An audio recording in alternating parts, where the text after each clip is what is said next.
Hello and welcome to another episode of Recovery Stories Have Power. My name is Oliver Books. On today's episode, our host, Tyler Brandon, interviews Shannon Egan. Shannon is an author, advocate, person in recovery, journalist, and communications and SAMHSA grant writing expert.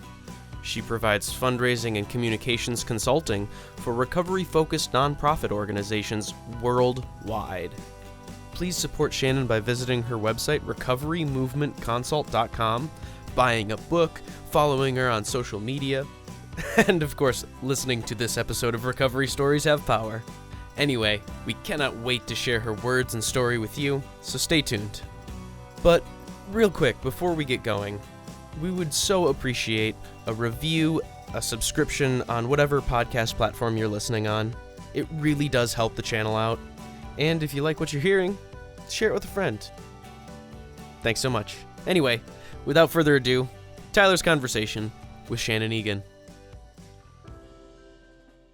Well, hello everyone. Welcome back to our Recovery Stories Have Power podcast here at Faces and Voices of Recovery.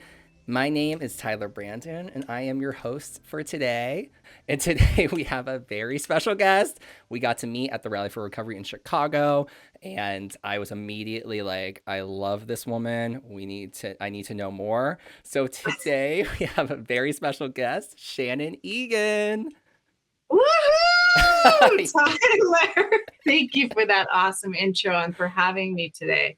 Yes, thank you for coming. I know it's been wild and it's getting closer to the holiday season, so things are very busy. But I was like, once we talked about the podcast in Chicago, I was like, oh, it's happening.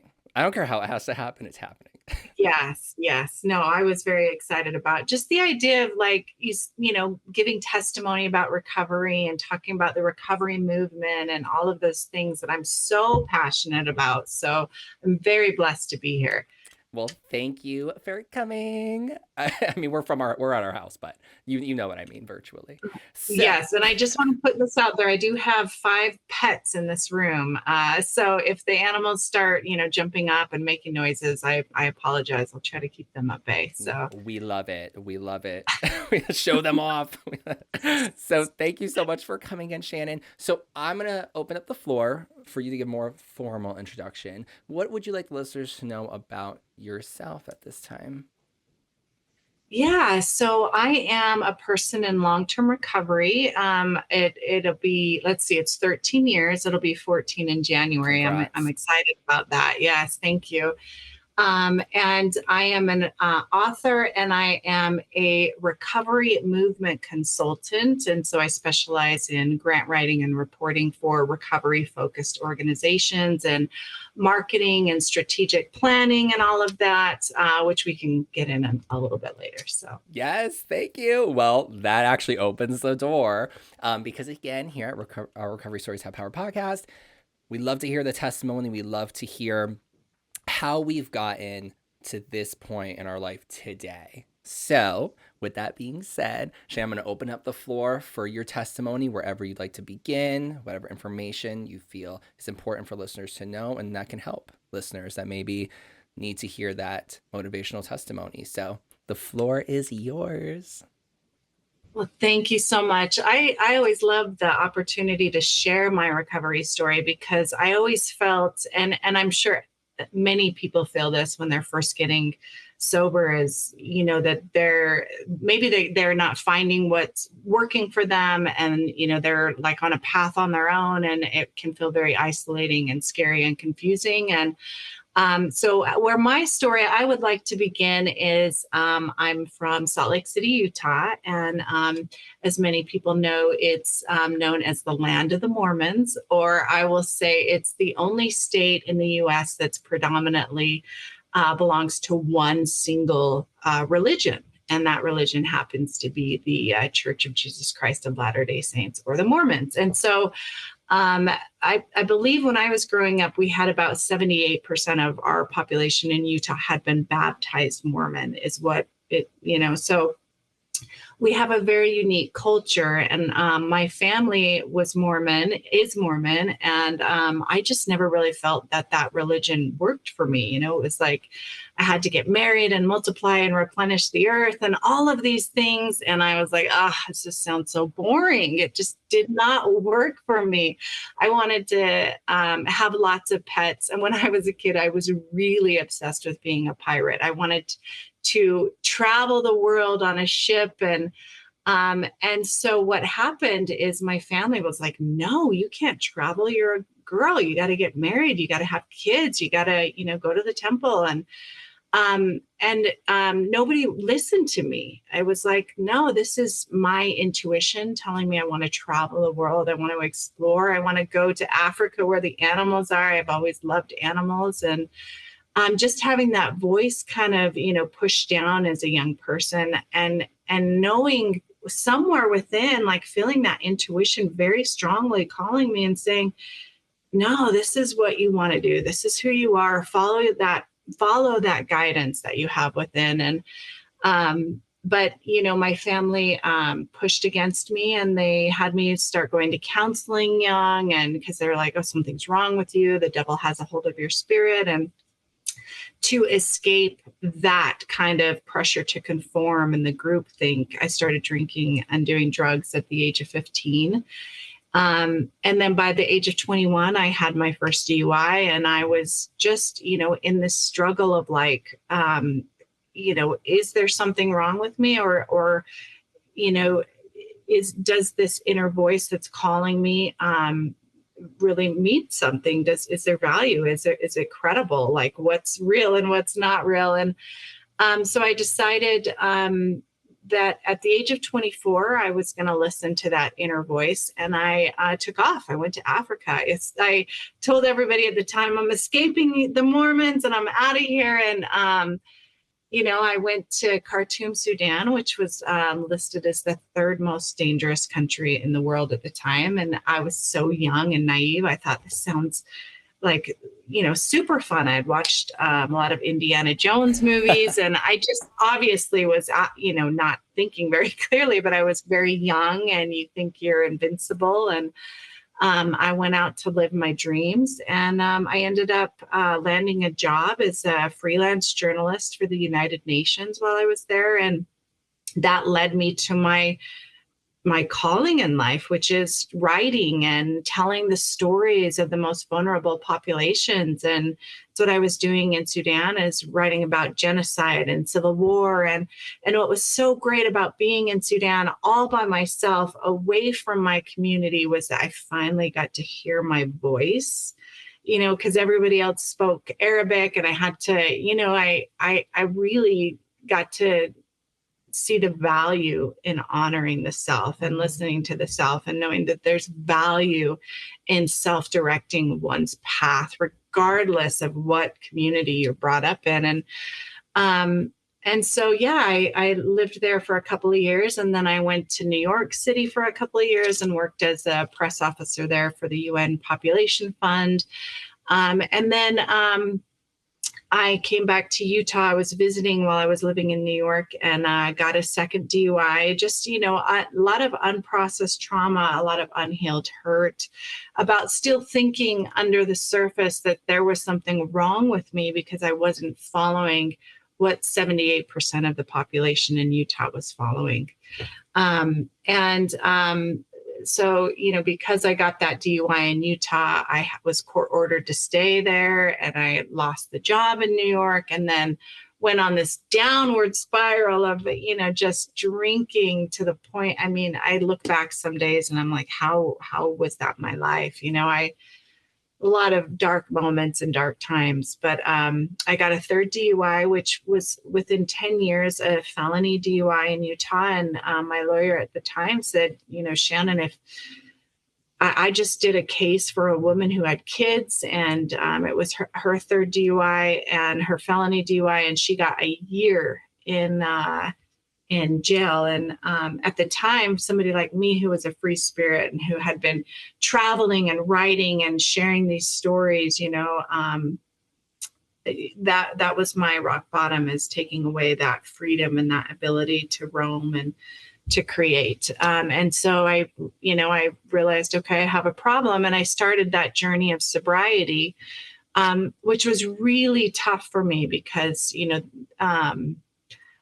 I couldn't do the 12-step program, which is what I had been court ordered to do, because it was so triggering for me to go into these AA meetings.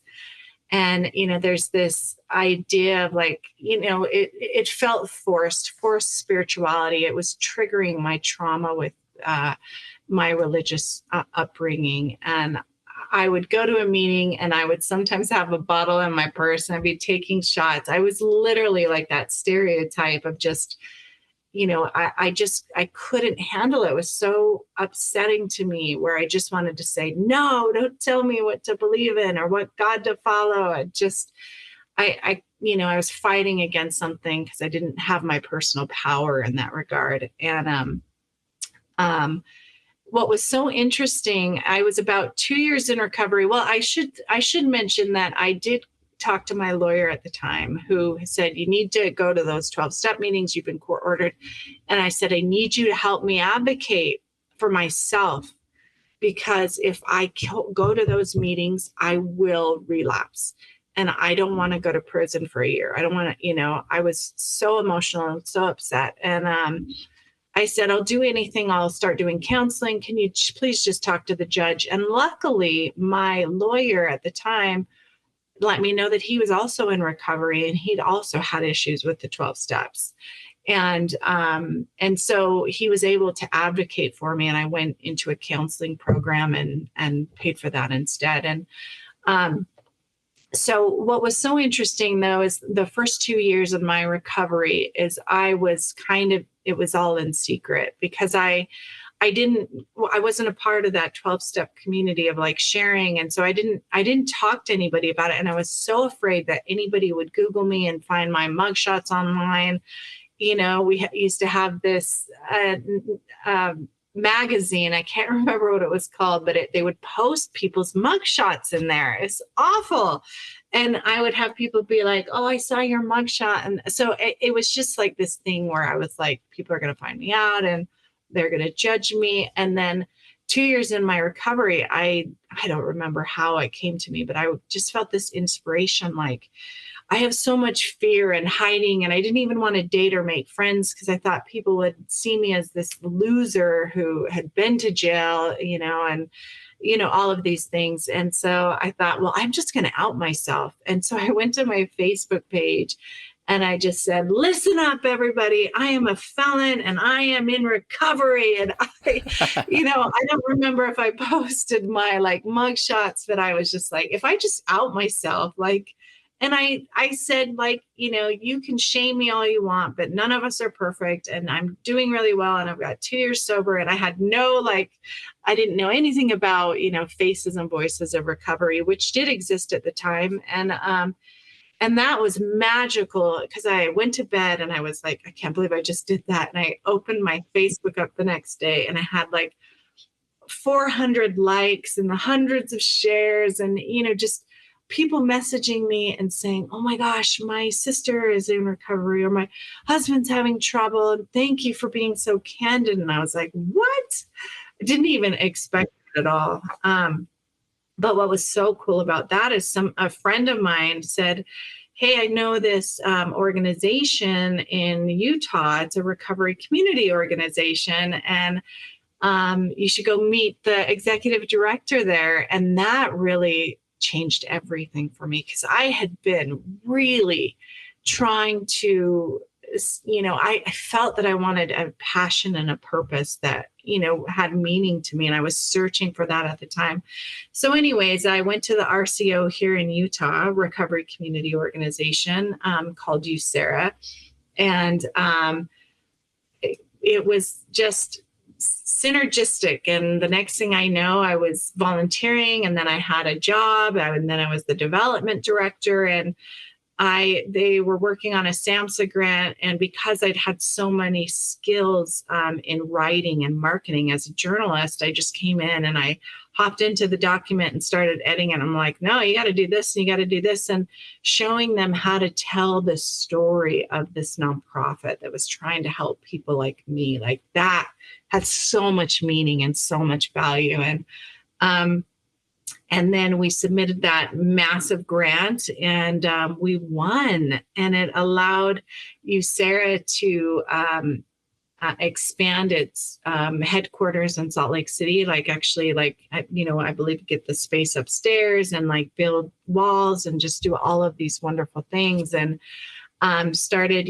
putting USERRA on the map with helping others to share their recovery stories by creating a form they could upload their photo to. And, I learned all about Faces and Voices of Recovery and what they were doing on a national level. And oh my gosh. And then, being a part of that first rally for recovery in Washington, D.C. with Steven Tyler and all, it was just a magical, magical time to be in the movement. And then, I felt that I had won so many grants for USERRA. And also, I will say, kudos to those who can work on the front lines. I had such a hard time working in a center because we lost so many people. Like, I would get so attached to people, and then I'd see them back out on the streets, or I'd hear that they had overdosed and they didn't make it. And it was like, I can't do this. It was too much for me. And I thought, okay, well, my skills are best if I can help with the development of things, like I can help them with their strategic planning, and I can help them with their marketing, and but be behind the scenes. And so I decided I wanted to leave and start my own company, because at Faces and Voices, it actually invited me to their leadership academy to teach some of the other RCOs on marketing and communication, because of all the great things that we were doing at USERRA that were getting us a lot of traction and in the state. And that really helped me launch my own business, where I started helping other recovery organizations. And I've been doing that now for 10 years, I believe, 10 years. And so it's given me so much passion and purpose to say, how do we, but the story is different now, right? I think the challenge is, there's so many people that are wanting to self-direct. There's so many pathways, and how do we stay authentic to recovery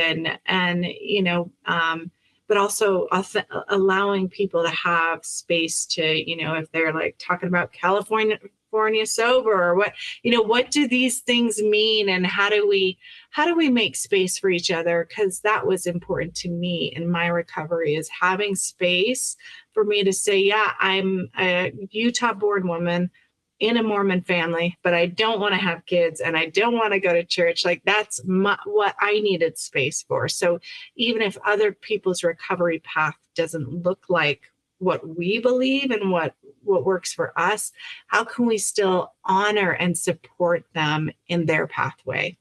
So yeah, that's really my story in a nutshell. Shannon, that was amazing. First off, Thank you. Many questions I have, because it's so profound. Especially, this is why I always try to say, self-advocating is arguably one of the most important things as a human we need to be doing. Because even the situation where, with your lawyer, where they also were in recovery and they understood where you were coming from, if that situation occurred differently and you shuddered and didn't want to say anything and didn't want to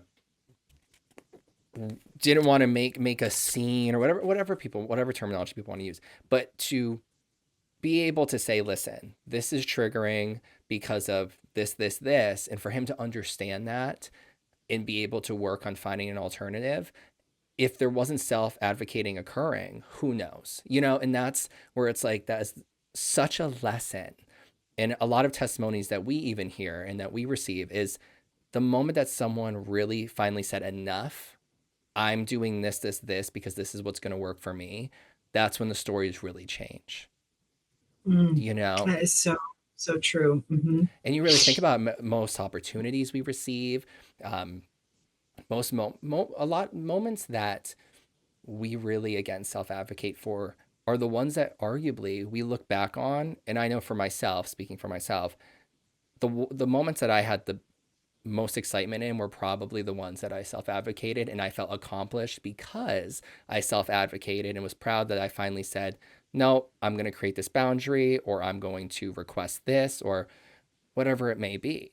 And if I hadn't, I would have been stuck in that same position for an even longer period of time. It's so true, Tyler. I really have found that anytime I've made a big, bold declaration or a big, bold ask is when my life has pivoted, always in a more clear and authentic direction.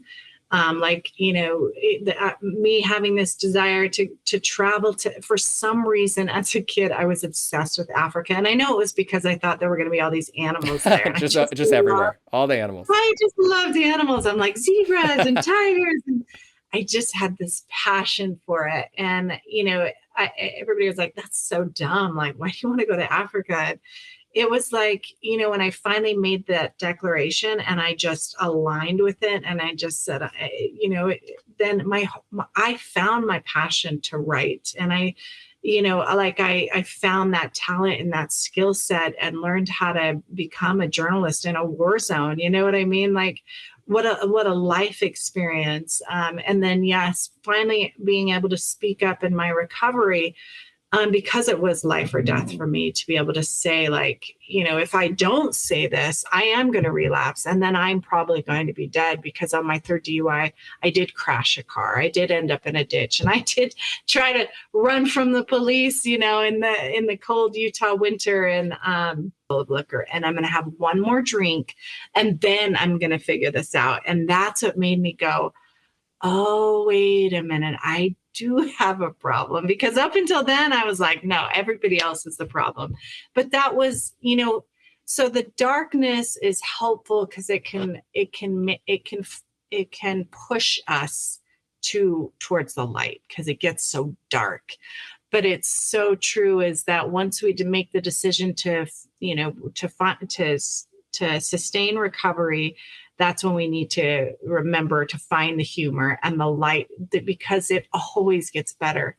As long as we, stick with it, it always gets better. And it really, really does. Like, I have such a beautiful life because of my recovery. If you think about it, being in recovery for only 13 years, like, I didn't know how to budget, 13 years ago. I was in debt. I had so many issues, but now I have my own home. I have my own home that I bought. I got my license back. I finally got a car after so many years, and now I get to rescue all the unwanted pets and give them a home. I still get to have my animals, my sober companions with me. So there's so much beauty in sticking with it, Right. And when you're living it in that moment, it's so hard to see that what life can look like 5, 10 years, 15 years down the road. But you really stick with it. I promise, if you stick with the motivation for recovery and changing your life around, it will change. And I did have another question. I want to talk about your book, because I was reading through some of the posts about it and some of the information. I was like, oh, I got to buy this book. But the No Tourists Allowed, Seeking Inner Peace and Sobriety in War-Torn Sudan. What was the process like writing your first book? Because it's also different too, I would imagine, when it's your second, third, and so on. But the first book, just even finding a publisher, figuring out the content, the outlines. I mean, what is even the planning process like for that? Yeah, that is such a great question. And writing a book is really, truly a labor of love. But I do feel that if people are called to it, I think it's about, again, going back to your intuition. If you feel the call, just start working on it now, because it's going to take you a long time. And a good book should, because, it's, I had so many drafts of my book, and, finding out what to keep and what goes to the wayside, and how do you put all the storylines together and all of that. It can be really challenging, but there's a lot of great writers and editors out there that help other people who want to write a book, that can kind of guide you in how to build that manuscript. And that is something that I've done actually for a few years now is helping other writers to put together their manuscript and how do they combine those stories together and tell a compelling story. And please don't use AI to tell your story. It's so scary to think about AI like taking over all of our authentic stories. You know what I mean? But and then finding a publisher, you know, I had gotten a book, I think it was called, you know, like there's a book that lists like all the publishing agents for the year. And then, so you get that book, I can't remember what it's called, but just type in list of publishers 2024. And then you look and you see what agents will help you with like memoirs or whatever your book is, and then you just take time writing and soliciting them. And you have to look up online, like how do you write a inquiry letter, and do they like email, do they prefer print, and there's all sorts of rules, and that book will list everything out for every single agent in the US. So yeah, but I think the first step is if you feel a passion or a call, heed the call. I have a course on intuition and creativity for people in recovery specifically. And I've done this in RCOs before, and it's workshops that people can sign up for. But I don't think people realize how much our intuition is already telling us to heed the call. Like we're already having these guidances and from a very young age, and we get so used to shutting out the voice that we're not listening. So the first step is please listen to your inner guidance. Like that is going to guide you on the most authentic, mind-blowing, creative path. And it's not easy and it takes time to get there, but the first step is always to listen. Absolutely. I always push intuition. So I'm in my own spirituality, and intuition for me, it's so important. And I love that that's a course that you provide, because it's, whether you want to call it intuition, whether you want to call it just that voice inside our head, whatever terminology, it's there for a reason. And a lot of times it's for survival. It's for our best. It's for the best of us, you know, to really pay attention to it and not evade it. Yes, and I think a lot of people, and again, it's going back to spirituality or religion or, you know, I think most people are inherently born with this idea that they have a purpose, like whether it's spiritual or religious belief or not, but it's something that many of us have and we're born with. And we find that during life and all the confusing things that happen and all the trauma that we're brought up with, each of us has our own traumatic stories, is that, you know, how do we find our way back to that purpose? And a lot of times it's the trauma that is leading us to the purpose, you know, like that purpose for the pain. It's like I couldn't in a million years have thought when I was on that jail bed on my felony DUI in Salt Lake County Jail that my suffering in this addiction that had taken so many years of my life and led me in so many dark places that sometimes I still have nightmares about, that it was leading me to a passion and a purpose that was so fulfilling for me, that I would literally feel that I'm walking within my path, within my purpose.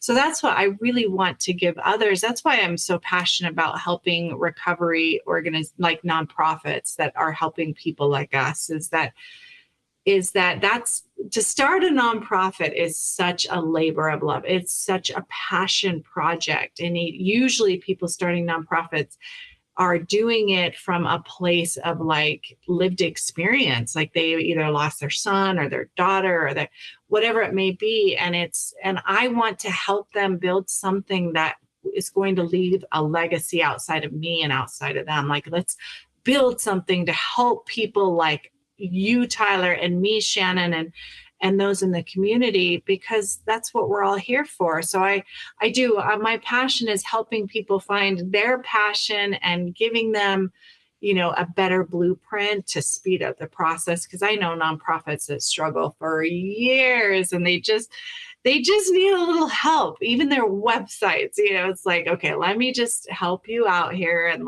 let's anything that can make it easier for people to live that passionate life is something I really, really enjoy. Right. And it's so true.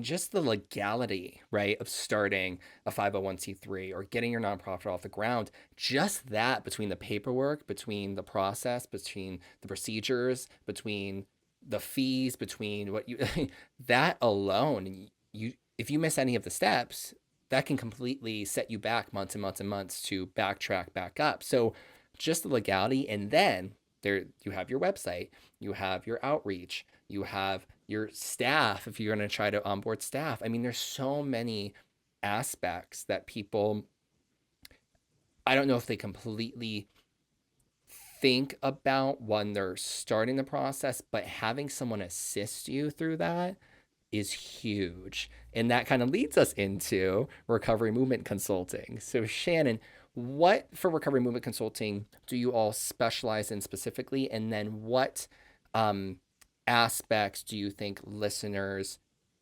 could gather from this episode to reach out, and where can they reach out for the contact information and so on about recovery movement consulting?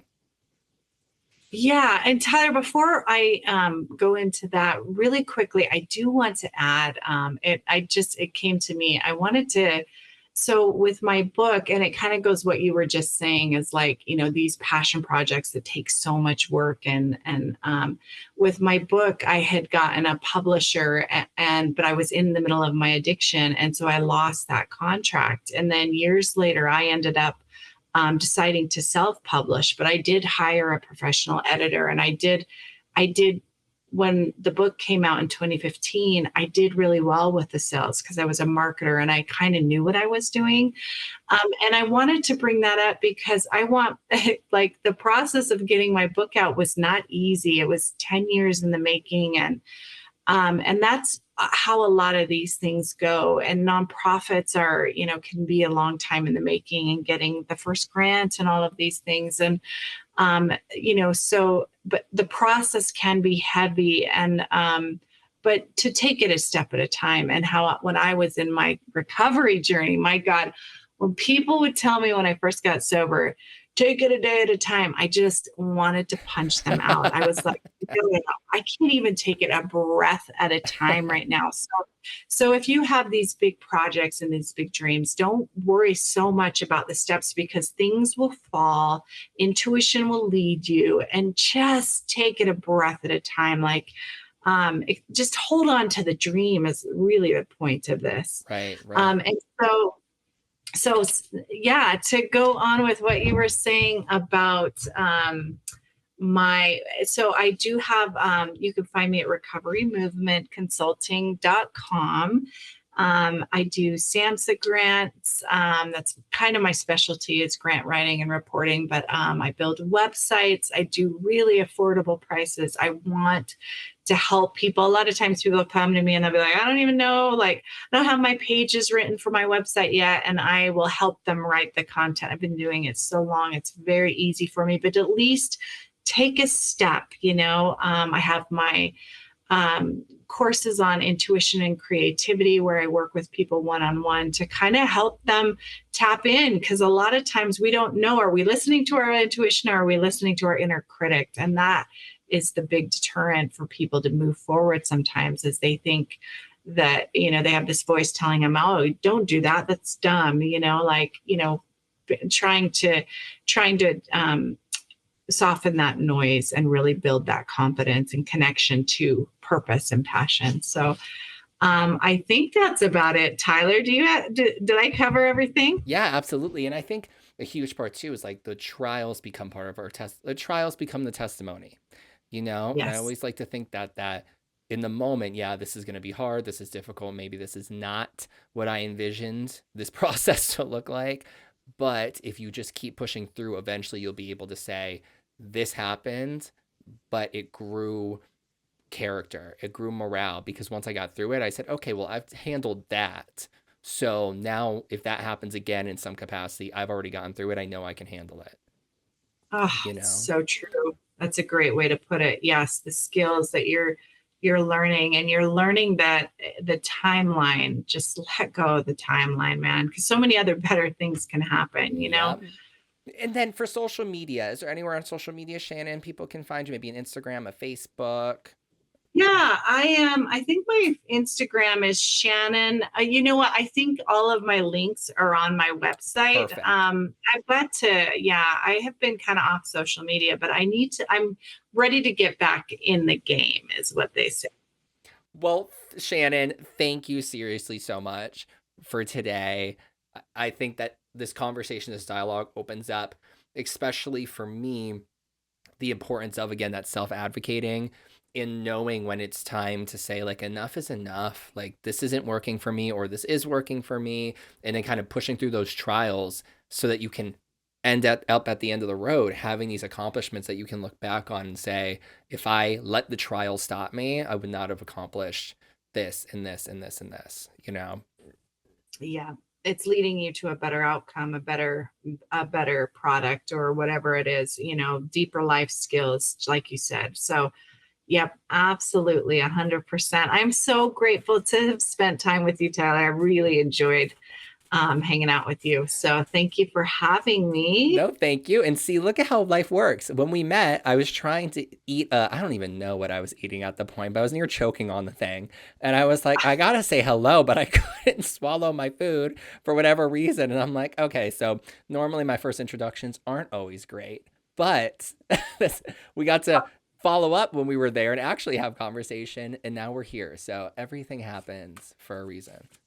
Yes. And yep, following the synergy. Yes. And that's what we've done. And then who knows, I'm excited to see you at the next rally for recovery, wherever that may be. Yes. And then reuniting with you and your team in person. Yeah, really, really am looking forward to that. Well, thank you, Shannon.